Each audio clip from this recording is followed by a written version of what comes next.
So let's just get started, I think, and then people can join us as and when. Yeah. So just do a brief introduction. So for those of you who don't know me, my name is Kate Clarke, and I am the founder and managing director of Artemis Clarke. And we specialise in placing senior finance professionals into scaling businesses. So that's typically at the sort of CFO, finance director level. And that could be in-house as a permanent full-time employee, as a part-time employee, or as a fractional finance director.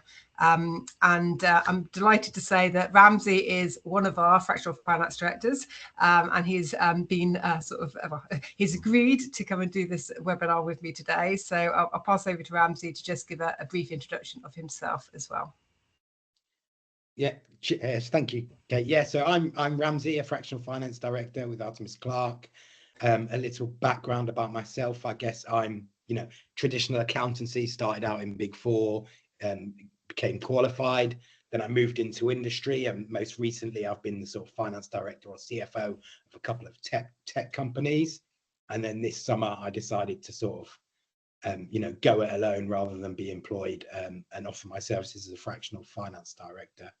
I'm a little bit unwell today, so apologies if I'm a bit clammy and my voice is a bit, I don't know, grainy, but I've got a bit of a fever and a bit of a cough, and I'm dosed up on paracetamol and ibuprofen, so hopefully I'll get through it. Yeah, no, thank you. Yeah, I should have mentioned that earlier, actually, when we caught up this morning. I thought, oh my goodness, it's going to be me just doing all the talking today. So I'm glad that you've got your Lemsip there, and you haven't let me down. That's one of the advantages of doing this remotely, isn't it? Because if it was in person, you'd be like, no, I'm staying in bed today. So yeah. Well, at least nobody can catch it. Exactly. So I'm so excited about this webinar because I've been wanting to do it for probably about 3 years. So I'm super excited and incredibly grateful, Ramzi, for you volunteering, straight twisted arms, to join me on this. So I guess the first question is, what is the balance sheet and why is it so important for business owners to understand it? Yeah, no, I mean, I guess from, what is a balance sheet is the best place to start. So balance sheet is one of the core 3 financial statements of a business. And it differs to sort of the cash flow statement and the profit and loss because it's a point in time statement. It's a reflection of your position as a company at a point in time. Typically that's month end, quarter end, year end, that sort of thing. And it's also called a statement of financial position, which I think is actually quite an apt name for it because that is what it is. It's where you're at, it's your assets, what you own, your liabilities, what you owe, and the residual value is your equity. Probably the best way to think about it is from a personal perspective. If you've got a job or you earn from your business, that's your income statement, that's your earnings. But as an individual, you might own a house. What's the value of that house? You might own a car. What's the value of that car? You've got money in your bank. You've got savings. What are the value of all those things? They're all your assets. And then your liabilities will be, well, what do you owe on your mortgage? Do you have finance against that car that you owe? Do you have any other loans? They'd be all your liabilities, the amount you owe. And the difference between the two is essentially your net assets, or in an individual sense would be your net worth. Yeah, no, brilliant. Thank you. And you've kind of mentioned sort of some of the key components, but I thought it would be super useful just to I'll share my screen again, to show a balance sheet, a typical balance sheet that you'd see in your statutory accounts at the end of the year, and then just kind of go through like because you've obviously talked about it from a personal perspective. This is now, looking at it from the company's perspective, so you can actually sort of see what typically makes up those different categories that you spoke about. So over to you, Ramzi, just to talk through a typical balance sheet. Okay, so this is what a typical balance sheet would look like for a company. Although I suppose the only thing here is in the current assets, there's no inventory or stock, which obviously for a lot of businesses they would also have that, but other than that it's a very typical looking balance sheet. So on a balance sheet, as I say, you've got your assets, you've got your liabilities, and you've got your equity, and then you can split those down further. In terms of assets, you've got your fixed assets and you've got your current assets. So fixed assets can be made up of several things. As you can see on here, you've got your intangibles, which is kind of as it is in the name, they're intangible. So it might be trademarks or that sort of thing, copyright, assets, or it also might be software. If you've built your own software, that's an intangible asset and it's used only for you. But an asset is something that generates a future benefit to you as a business. And with those fixed assets, if it's software, that's generating a future benefit to you, so you're recognizing the value of that on your balance sheet. Tangible assets are what people typically refer to as property, plant and equipment. That's any physical assets your business has in order to be able to do business. It might be as much as a building that the business owns that it operates from, or as little as the desks, chairs and computers in an office that a business owns. And then you've got investments. That again can be kind of anything. It can be investments as in holdings of shares in other companies. It can be investments in terms of property. It can be investments in terms of stocks, whatever it is. If you're holding assets for the purposes of investments, they would sit there. Then move on to your current assets, your debtors. This is what people owe to you. That will, if you look at that, it says notes. You can see that note 7, if you went to note 7 in a set of financial statements, you'd see a breakdown of debtors, and it might be your trade debtors, which is all the things where you're owed money by your customers in the normal course of business. But then you'd have other debtors, like you might be owed money from elsewhere because you've given out a staff loan, or a staff advance and that sort of thing you've owed. Again, that's still an asset to you. It's generating a future benefit at some point, and that needs to be recognized on the balance sheet. Then you've got cash at bank, hand in hand, sometimes it's referred to. This is basically your liquid assets. Anything that is cash or cash equivalent would be shown there. Moving on to your liabilities, again, split down between current and non-current. And the way this is looked at is basically any liabilities that you owe that would be redeemable inside the next 12 months would be considered current liabilities. Any liabilities that you owe that were redeemable beyond the next 12 months would be deemed non-current liabilities. So if you took an example of a long-term loan, 12 of those repayments will be due in the next 12 months. So you take that portion of the loan and that would show in current liabilities. But then you've also got the remainder of the loan, which would show in non-current liabilities. And then what's left is equity, and equity is made up of share capital, which is essentially the original shares at their nominal value when the business was set up, plus any additional shares that were issued by the company. And then what is referred to as retained earnings, which is essentially a culmination of the historical profit and loss movements of the business. So as you can see in this example, retained earnings there sat at over $1 million. So over the course of this business's life, it's accumulated profits of that figure. And what also might be in there is dividends. They would be taken out. So that retained earnings figure might be a contra of more profit, removed dividends that were paid, and what's left as retained earnings essentially is the 1.1 million that's showing there. Yeah, no, brilliant. Thank you. And it might just, I know you sort of touched on it, but just kind of explain the importance in terms of like sort of fixed and current assets, like why they get sort of categorized differently. Yeah, I mean, in the same way the liabilities are categorized differently in terms of the timeliness and when that benefit is due, it's kind of the same way in that fixed assets are deemed to generate long-term benefit for a business, whereas current assets is something that's going to be a benefit to you, but it's likely to be realized much sooner. Cash is cash in the bank. That's a benefit to you as and when you want it. Essentially, the debtors, the customers that owe you money, chances are in the next 15, 30, 45 days, whatever it is, you're going to receive that money, instead of the debtors.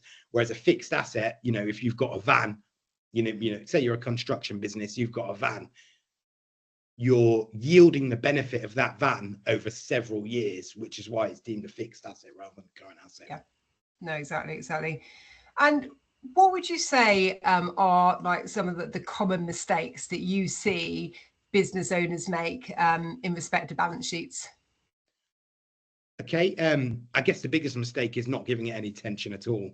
I think it's 100%. In this day and age, even non-finance sort of business owners and founders have got quite familiar with the concept of the P&L and even the concept of cash flow, and they kind of track those well.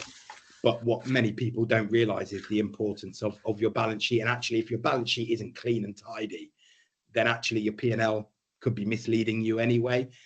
You know, you could have things on there like overstated assets. You might have debtors there that should no longer be there because the chances of you collecting against them are low. And actually, yeah, you should be providing against those. Or you've got old stock there that's not sold in several years and it's there at, you know, at its valuation, and it's just not worth that amount of money anymore. You know, are you posting your depreciation? So are your fixed assets overstated? All of those things, if they're not looked after, could be generating kind of a false sense of security. Oh, my balance sheet looks quite good, and you know, my P&L looks quite good. But then you get to year end, and suddenly your accountant's throwing out adjustments left, right, and centre, and all of a sudden the profit figure you thought you had, you no longer have.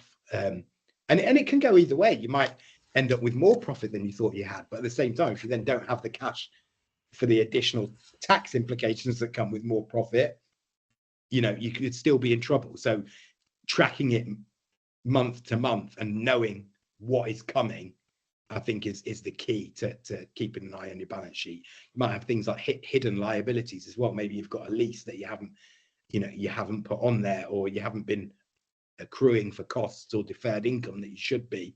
And again, you know, year-end changes could mean that then suddenly your P&L is materially different to what you thought it was. And all of those things can be avoided if you're keeping an eye on your balance sheet and looking after it, making sure it's clean, making sure it's clear, making sure everything that's there should be there, anything that should be there is there, that sort of thing.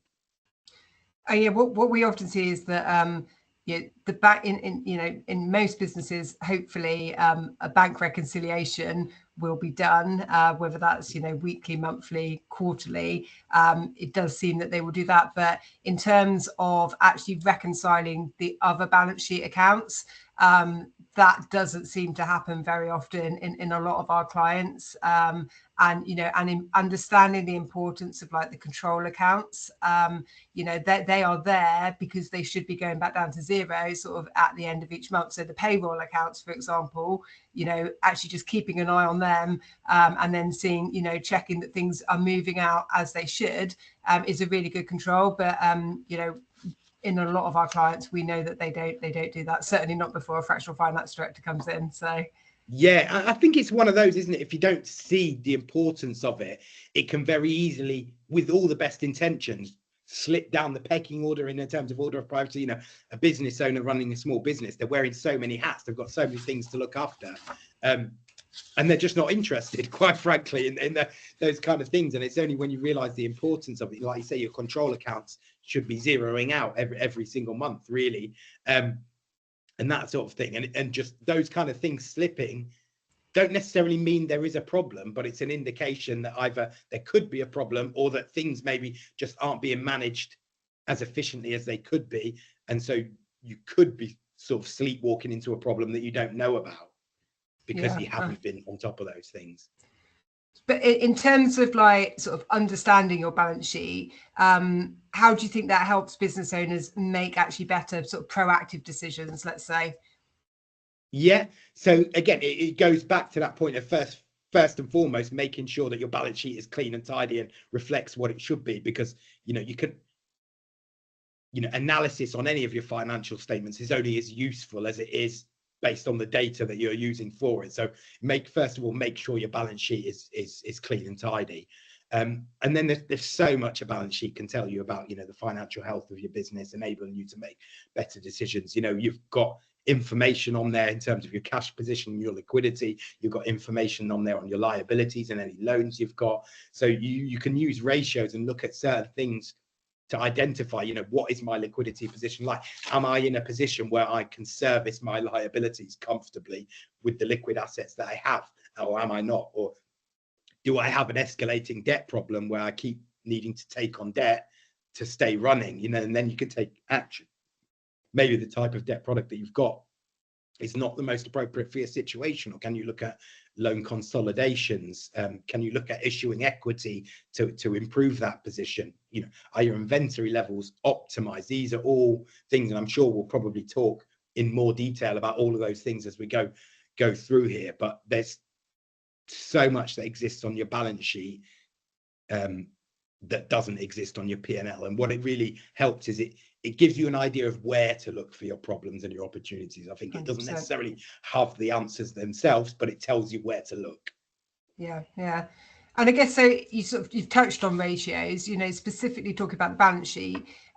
Which ratios do you think business owners should be looking at to assess their financial health? Oh, I mean, there's so many good ones on the balance sheet, but I suppose from a simplistic point of view, your kind of liquidity ratios are key.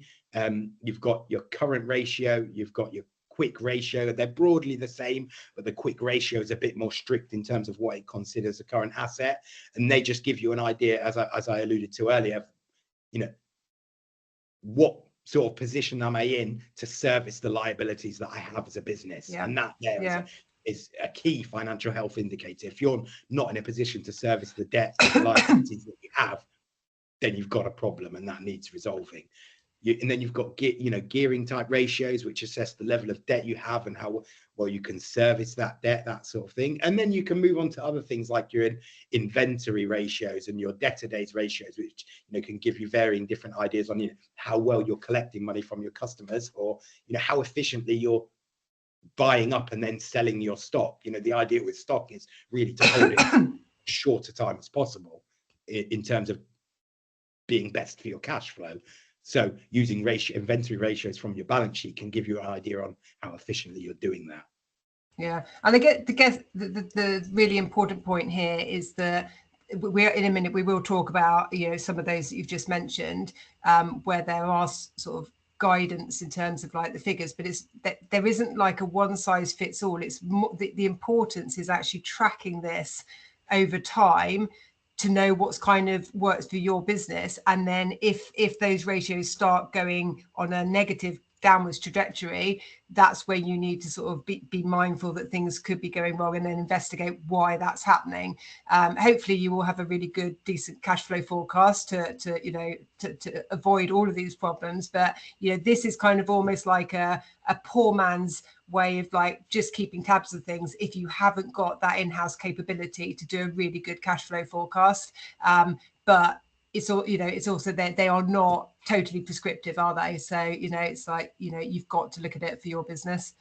Yeah, and I think that one of the points you've raised there is really apt, is that the trend over time is what will really tell you, kind of how you're doing with things. Because if we take an industry benchmark for a current ratio or a quick ratio, that's not the same across different industries, and there's no sort of hard and fast rule as to that's good, that's not good. There's what's the best way of saying it? There's kind of benchmark ranges, I suppose, where typically for a current ratio you want it to be above 1.5 up to 2, and that's great.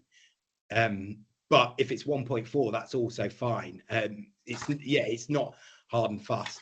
I can see you've put up an example. Yeah, I've just because I was conscious that when we started talking about sort of current ratios earlier in the week, we didn't necessarily explain it. So here's like just this is actually a balance sheet of one of my Goldman Sachs alumni, which I'm very proud of. She's got an amazing balance sheet. So this is the current ratio is basically your current assets, which is like 4.9 million here, divided by your current liabilities.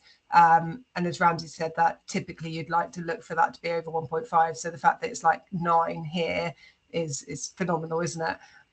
Yeah, absolutely. And I think if I probably explain the calculation for the current ratio, which is really simple. It's basically your current assets over your current liabilities, and it's basically saying, here's your short-term assets, here's your short-term liabilities.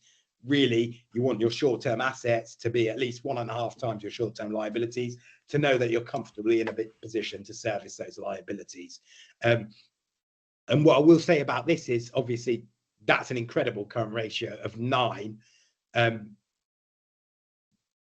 Shall I go on to the quick one? Indicate inefficiency, as you can see here. If we look at the quick ratio, which is the same as the current ratio, but it removes stock and inventory from the equation, because stock and inventory, while it's a short-term asset, you wouldn't necessarily call it a liquid asset. It's not easily convertible to cash. in the same way that other short-term assets are. So the quick ratio is a bit more strict, I guess, in terms of ascertaining whether you've got the liquidity to service your short-term liabilities, because it ignores the value of your stock. You know, they go, I don't care if you've got £4 million worth of stock, unless you can sell that stock tomorrow, that's not going to help you service those short-term liabilities. So we'll remove that from the equation. And as you can see in this calculation, you remove that from the equation, and it drops down to 2. You know, and actually for a quick ratio, 2 is very, very healthy as well. Typically, I think you just want it to be above 1 in a quick ratio. And all it would tell me, both of these balance sheets tell me, is that actually there's maybe some inefficiency there with regards to the level of stock that's being held. And maybe if you looked at the ratios there, you know, how quickly is that stock turning over? If they maybe held a bit less stock and use some of that money on additional marketing, could they start generating a quicker stock turnover, and better or more efficiently utilize the assets at their disposal, essentially? Because unless that stock is selling quite quickly, they're not seeing the benefit of holding all that stock. Then it's tied up, it's not available as cash. So it's something to look at. Just on that, I know that isn't a balance sheet ratio, because you're then looking sort of at the sort of the P&L side of things. Well, I mean, it's sort of a combination of the two, isn't it? But what would you say a good sort of stock turnover figure is in a retail business? Is a retail business, or is it again completely dependent on the nature of the business? I think it is completely dependent. You know, the type of product. You know, if you've got a product like food that goes out of date quickly, then obviously you want a really quick you know, stock turnover. And you've got other products that are purchased much less frequently and last a lot longer. So I definitely think it is unique to business. But ultimately, in terms of generating free cash flow for a business, the aim of the game is to keep your cash cycle as short as possible. So if you're buying in stock, you want to sell it as quickly as possible. You know, that is ultimately going to give you the best cash benefit and keep you the most financially stable as a business, provided you're selling that stock at a profit. Obviously, if your unit economics are broken and you're losing money, then that's a whole conversation for another day. But yeah, you want to be looking at turning over your stock as frequently as possible. And if you're holding you know, say you're holding £4 million worth of stock, but you only sell £1 million worth of stock a year, then you're sat on 4 years worth of stock. You know, that's not efficient from a cash holding perspective. Your balance sheet might still be healthy in a sense that there's no risks there, but what there is opportunity costs of not being efficient. And you have also got the risk of obsolete stock, though, haven't you? Because like, yeah, if it's a fashion brand and 4 years later, you know, I mean, I've still got clothes that are like, you know, 10, 20 years old, but the average person won't necessarily buy something 4 years later. So you have got that obsolete stock risk, I guess, in that sort of business. So, yeah. Yeah. I think the other one that we had an example of was, the net working capital. If you just wanted to explain this, I love this is like one of my favorites. Yeah, so, and you know, this is again a typical balance sheet. We've talked about a lot of the items on here earlier on. There's some additional things on here like deferred tax assets, probably not worth touching on those kind of things on this webinar. But essentially it's just another balance sheet, much like the ones we looked at earlier, with the difference being here is that this is not a balance sheet you want to see. This is a balance sheet that is quite worrying. So, you know, if you, I don't think you've done any calculations on their ratios here, but their ratios would be concerning, I imagine, when you calculate them. And if you look at the overall, you know, you've got negative net, you know, working capital. So you literally are not in a position to be servicing your short-term liabilities. And the same goes for your actual net assets. You know, if you look at the profit and loss account, they've got accumulated losses of 61 million over the course of their sort of trading.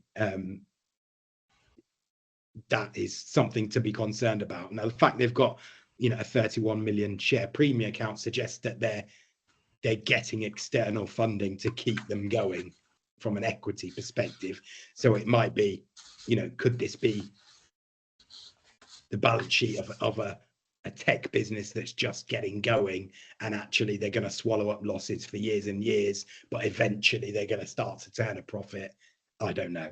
But if I was to see that balance sheet, I'd have a lot of questions. I think that's a really good point, actually, because if you look at this in isolation, you'd be like saying, yeah, I don't want to touch this. And when we get new clients and new suppliers, we do look at the balance sheets of all our new customers, because you know, I don't want to be, you know, working with someone who then can't afford to pay us. So this is a really good indication. But you're right, it could be a business that is in that sort of those early stages, especially tech businesses that are loss making for many years. So but the key thing here is, you know, the negative retained earnings. You've got 2 years worth of that, which doesn't bode well. And yeah, I think the current ratio is like probably about 0.1, is that, or something ridiculous like that. It's very, very small.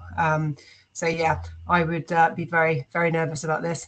And also just whilst I remember, in terms of a useful thing to look at in the balance sheet that can give you some insight. Now, it's a very approximate number, but I remember one of our more experienced fractional finance directors saying a few years ago that you know, if you take the debtors figure and you divide it by sort of average debtor days, I think, you know, 45 is probably quite common, although you tend to give 30 days terms, you know, it quite often ends up being the reality of 45 days. Times that by 365, actually that can give quite a good rough approximation to a company's turnover, its size, which, you know, all small businesses, they don't have to currently report that with Companies House, so it's quite difficult to obtain. So I just thought I'd sort of mention that was quite a useful trick that I learned a couple of years ago, and I thought it was pretty good. Be interesting if whoever's on this call, if they are, you know, any of them have their own business, is to look at their balance sheet and do that calculation and see how close the revenue figure that spits out is to their real revenue figure. Yeah, I know when I did it on Artemis Clarke, it was close. And actually on this, the balance sheet, that the healthy one, not the unhealthy one that I just showed, I'm pretty sure that was close to their turnover figure. So I'll have to check. But yeah, I just thought as an aside, that was just really, I thought it was really useful. So we've obviously sort of talked about tracking these ratios, but if a company's current ratio is above like 1.5, will it definitely be okay then in terms of cash flow? Not definitely, no. It's just one of the many indicators we can look at that tells us, you know, certain things are going well or not well. But there's other things that you need to be looking at on your balance sheet. So it might be that you've got, you know, oh my, I'm sorry, you've got a quick ratio, it's above 1. We've got a current ratio, it's above 1.5, and that's tracking consistently.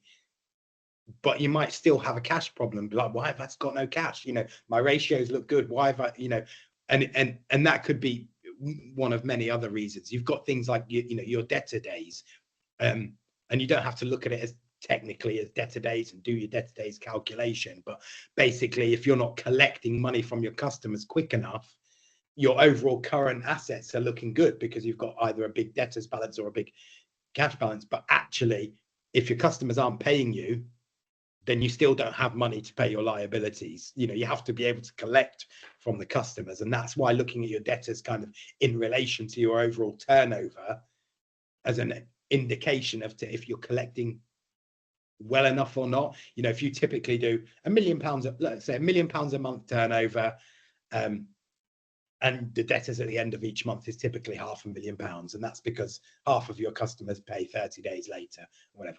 And that tracks along, you know, every month, £1 million every month, £500,000 owed, and then early into that next month, the rest of those customers pay. Then you do another revenue, and that cycle continues. So you know, okay, typically my debtors sit as 50% of my turnover on a monthly basis, not an annual basis.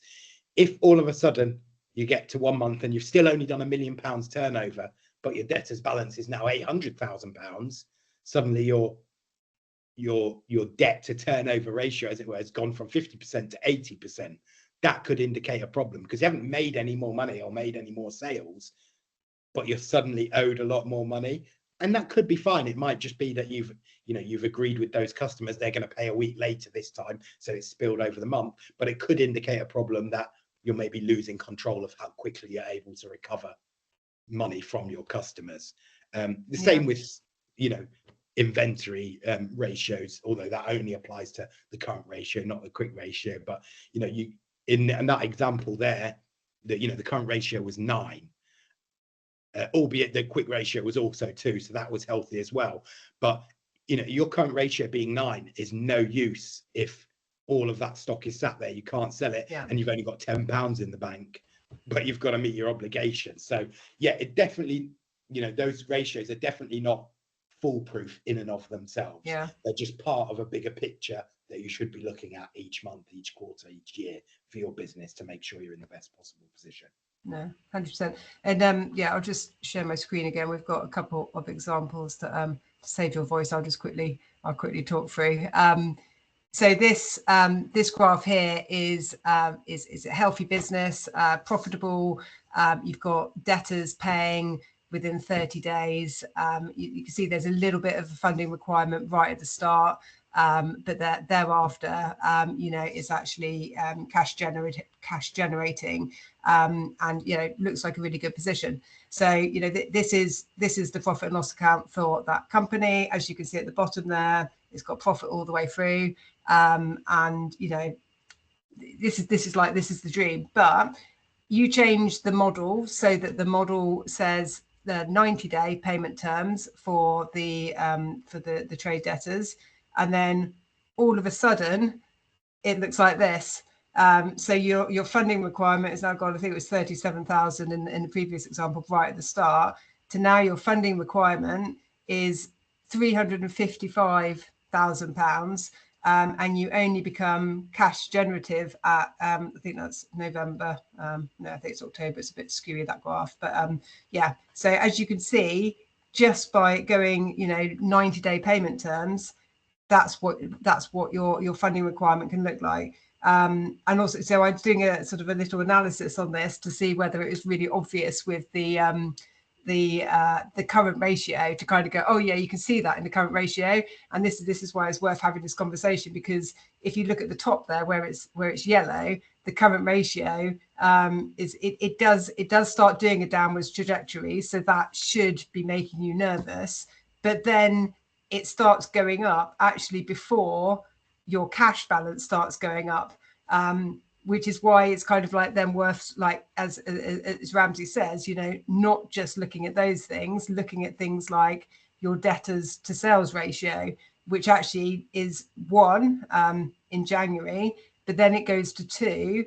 And then by the time you get to March, it then becomes 3, and then it's 3 thereafter, basically reflecting, if you times 3 by 30 days, that then gets to your 90 days in terms of payment terms. And then that's where you can then see the problem. So I thought this was just a really good example of why you need to look at sort of more than just those numbers in isolation. Yeah, definitely. I think it's that graphic right there is really useful to show that things like the current ratio and that sort of thing are not infallible. It's very key that although they look stable and healthy, there's still a problem there. But I think more so the biggest point to take away from this as a small business owner is the link between kind of the length of your cash cycle and how easily you generate cash as a business, and whether that's because of stock, because you're holding on to it for too long, or because you're not collecting your debtors quick enough. The impact that can have is profound. In this example, like you said, same company, same turnover, same cost, same profit, but it's collecting the debts in 30 days over 90 days. Their financial outlook from a free cash flow perspective is remarkably different. And yeah, you're in a bit of a hole in this example. And if you can't secure the outside funding, this is why small businesses fail. We look at the statistics, small businesses fail in year 1 and year 3 and year 5. And many of those businesses that fail were profitable businesses. The model wasn't wrong. They were making profit. But if you weren't managing your cash flow effectively, you still go insolvent. And I think that's a really important reminder. I think that's the thing that I've put at the top in red. Like it's the same. This company is the same. It's a profitable company. but that's what the picture looks like, because they're not getting their debts in. And similarly, in terms of so that's the profitability. So in terms of, this is an example of where you've got then cash tied up in stock. Ramzi, I don't know if you wanted to just sort of talk through that at all. Yeah, so this is an example of actually where the quick ratio kind of does its job well, in that if you were to look at your quick ratio, you'd go, oh no, it's under 1, that could be a problem. And actually you look at this and it is a problem, because for that first 6, 7, 8 months, whatever it is, you've got funding problems and you need to secure outside funding to keep going. And it's a profitable business model. There's lots of cash coming in, but the slow timing of that cash means that your ratios are out of whack, and that you need to essentially do something about it in that short period of time until the free cash flow starts to generate positively from a compounding perspective. And that again, I guess, is one thing to highlight to small business owners, is you're almost most at risk from an insolvency perspective when you're growing. People 100%. Think, oh, I'm growing, that's great, everything's going to be fine. Not necessarily. You need to put plans in place to make sure that you can service the business from a cash perspective in the lagging time that it takes between achieving that growth and realizing the cash benefit of that growth, because they're two distinct points of time. They're not the same. 100%. I'll stop sharing that one. So you touched on the gearing ratio earlier as one of the measures. We haven't got sort of specific example, but maybe can you just go through that a bit more in terms of how you calculate it and its importance? Yeah, so gearing ratio is also called the debt to equity ratio, and it's basically just comparing how much of the business is funded by a debt versus how much is funded by equity. Equity being the kind of the existing owners, their money essentially, or what the business is worth. I don't think there's any particular hard and fast number that should be. If you've got capital intensive businesses, maybe manufacturing or infrastructure or those kind of things, they're going to have big debt because they'll be funding huge capital projects that only return a benefit over 5, 10, 15, 20 years. So you look at them and their debt to equity ratio will be vastly different than maybe a service business who doesn't need to take on any debt. So you can't really say that one particular number is good. But I think there's, if your debt to equity ratio is 3 or more, then it's definitely worth investigation as to whether,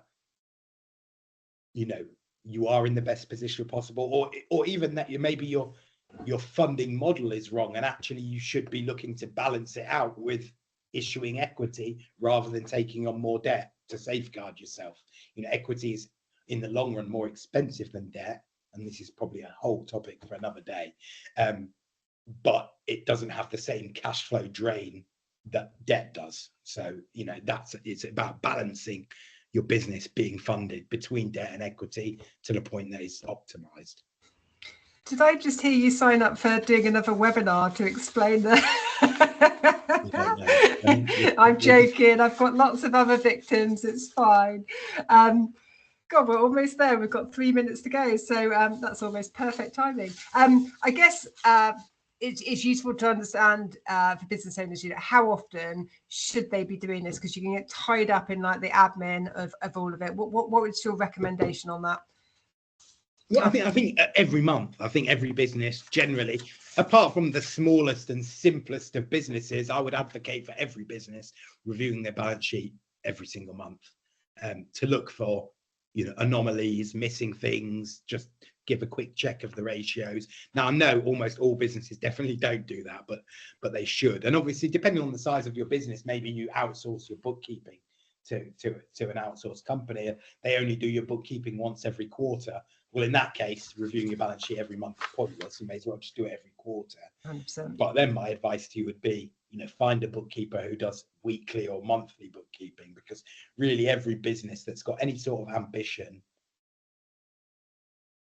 for good financial management, for growth, for profitability, for cash flow, for impact, should be reviewing their financials on a monthly basis, and they should have an up-to-date view each month of how their business has performed, what the balance sheet looks like, that sort of thing.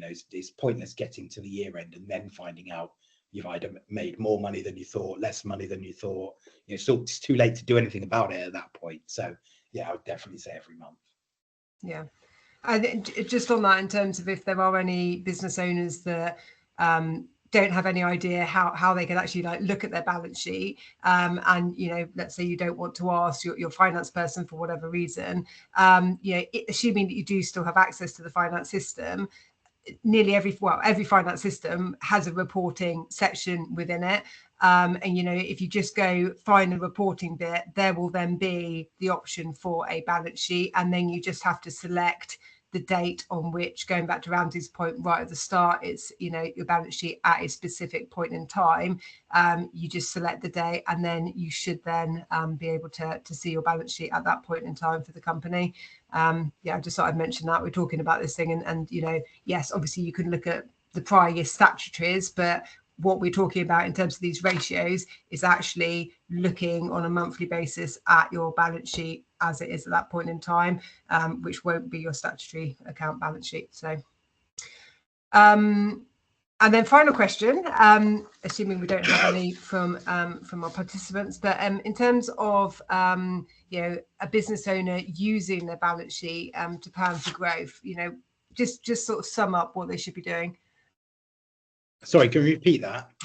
Yeah, how should a business owner use their balance sheet to plan for growth, in terms of sort of securing financing and that sort of thing in the future?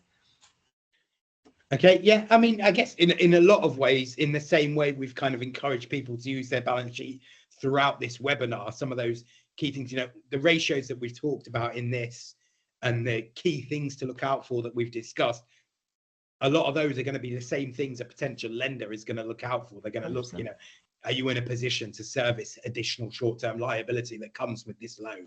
Are you going to be in a position to service this over the full 5-year term? So can you afford it? That sort of thing. So actually, as a snapshot of your financial health, your balance sheet, knowing how healthy or not you are is going to make you much better prepared for having that funding conversation with someone, because ultimately, like I said, they just want to ensure that their money is safe when they lend it out, and the stronger financial position you're in, the safer their money is, and the more likely you are to get the loan you want. And this is probably a piece of advice I've talked about in the past on LinkedIn, and I've mentioned, but the easiest, cheapest and best time to get funding as a business is when you don't need it, which is, I know, a really unhelpful thing to say, but that is the truth. Banks don't want to lend to you when you're desperate. They want to lend to you when you don't need it, when they know you can afford to pay it back, and they'll give you better rates for the privilege. So things like keeping an eye on your ratios, keeping an eye on your balance sheet, tracking your cash flow. This webinar is obviously about the balance sheet, but really it's just a culmination of the idea that you should be tracking all of these things, your cash flow, your balance sheet, everything. That will give you an indication that you might have trouble ahead. And if you've got that information at your disposal early on, then you can get onto your bank and say, we want, a revolving credit facility, or we want a loan, or this is the reason we want it, this is our projection, this is what I have. And the bank's going to look at your balance sheet, they're going to look at your financial health, and they're going to go, oh, great, that makes total sense. And you're going to get a better deal. You're going to pay lower interest. You might secure it over a longer term, so your repayments are lower. The amount you can borrow will probably be higher, and everyone's happy. And you don't have to utilize it. There's a lot of credit facilities out there now where you can have them agreed, and you don't have to draw down on them. So you're not paying masses of interest for something you're not using, but they're there as a safety net if you do need them. But if you pick up the phone to a broker or a bank when you've basically already run out of cash, and you've got you're staring down the barrel of a 6-month cash dip, it's going to be very hard to secure funding. And if you do secure funding, it's going to be very expensive. And I guess, and that's why it's so important to have the financial models to be able to see that funding gap in the future. So if you know that you want to, or you're expecting to grow at this rate, and you know what that then looks like in terms of your funding requirement in 9-10 months time, you can plan for that and you can get things in place now that will cost you less than if you wait until you're actually at that point. I think that is like the most important thing to come out of this whole webinar, really. Yeah, exactly that. Yeah. If you're on top of your financial management, then you know a problem's coming before it's arrived, and that means you can do something about it. If you're staring down the barrel of a problem that's already happened, it's much more difficult to react to that. 100%. Good. Well, I'm conscious of time and like to keep to time, and we've gone 4 minutes over, so I'm not going to open up to questions. That's but good, because I was worried I was going to whittle through it in about 10 minutes. I know. It's like, well, it's really difficult, isn't it, sort of getting that balance. But yeah, I'm quite proud of ourselves. So 4 minutes over, not bad. I think everyone knows where to find us. We're both on LinkedIn quite proactively. So contact us there, or drop us an email, or give us a phone call. Yeah, we'd be happy to answer any questions that you have.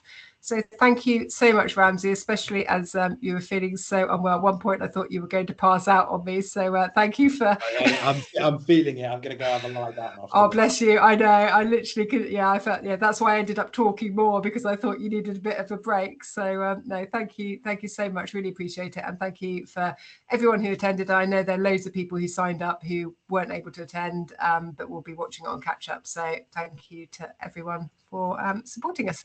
All right, well, take care.